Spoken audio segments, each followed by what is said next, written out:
अगला प्रकार है बच्चों पांचवा भूतकाल के पांचवा जो उपभेद है वो है संदिग्ध भूतकाल।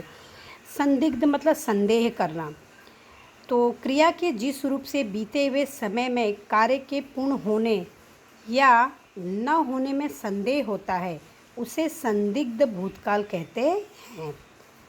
कार्य के होने या न होने का मतलब कार्य हो भी सकता है या नहीं भी। तो यहाँ पर संदेह उत्पन्न, जहाँ भी आपको वाक्य में संदेह उत्पन्न हो रहा है वो संदिग्ध भूतकाल।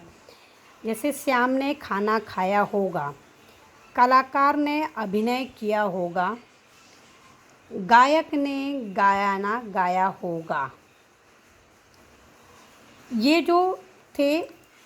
जो वाक्य थे इनमें सभी में आपको संदेह हो रहा था। ये चारों वाक्य में हमने गाया होगा, खाया होगा, किया होगा, मतलब आप श्योर नहीं हो कि क्रिया हुई है या नहीं हुई है, तो वहाँ पर संदेह भूतकाल होता है।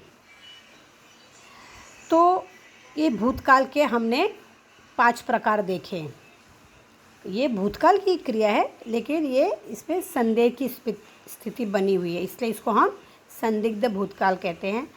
जो छठवां भूतकाल का प्रकार है वो हेतु मदभूत। क्रिया के जिस रूप से यह पता चले कि क्रिया भूतकाल में होने वाली थी परंतु किसी कारणवश नहीं हो सकी है उसे हेतु मदभूत कहते हैं। जैसे एग्जाम्पल देखते हैं। तो परिभाषा से आपको स्पष्ट नहीं हुआ है कि यदि मोहन पढ़ाई करता तो परीक्षा में उत्तीर्ण हो जाता। यदि मोहन पढ़ाई करता तो परीक्षा में उत्तीर्ण होता। वाक्य को ध्यान से समझिए। यदि मैं समय पर स्टेशन पहुंचता तो गाड़ी में चढ़ जाता।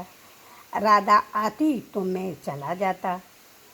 इन तीनों वाक्यों में आपने क्या हो गया कि किसी कारणवश कार्य तो होना ही था लेकिन किसी कारण के वश नहीं हो पाया, वहीं पर हम हेतु मद भूतकाल कहते हैं।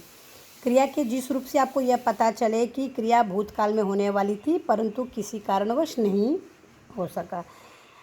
वाक्य देखिए, यदि मोहन पढ़ाई करता तो परीक्षा में उत्तीर्ण हो जाता। रोहन अगर पढ़ता तो परीक्षा में उत्तीर्ण हो जाता। तो क्रिया के रूप से, पढ़ाई के रूप से हमें पता चला कि अगर वो यह काम करता तो ये काम हो जाता, पर उसने पढ़ाई नहीं की इसलिए परीक्षा में उत्तीर्ण नहीं हुआ।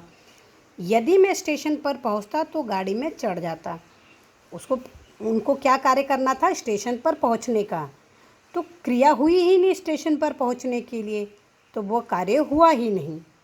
राधा आती तो मैं चला जाता। मैं जाता लेकिन मैं नहीं गया, कारण क्या बनी? राधा। तो क्रिया के जिस रूप से यह पता चले कि क्रिया भूतकाल में होने वाली थी परंतु किसी कारणवश नहीं हो सकी, तो वहाँ पर हेतु मदभूत काल होता है। तो क्रिया के ये छठा काल का, ये भूतकाल के ये छठा प्रकार था, हेतु मदभूत। तो हमने अभी तक भूतकाल के कितने उपभेद पढ़े? 6। इन तीनों वाक्यों में किसी न किसी कारणवश से क्रिया नहीं हो पाई। बार बार बोल रही हूँ, वाक्य को समझोगे तो ही आप काल को पहचान पाओगे। इतना सभी को समझ में आया? अगला देखिए उदाहरण।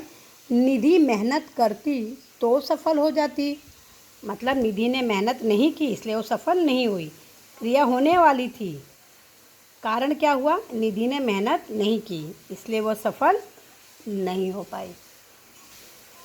इस प्रकार 6 भूतकाल के अभी हमने पढ़े हैं। अब चलते हैं वर्तमान काल के भेद की तरफ। वर्तमान काल के बच्चों 3 भेद होते हैं। सामान्य वर्तमान,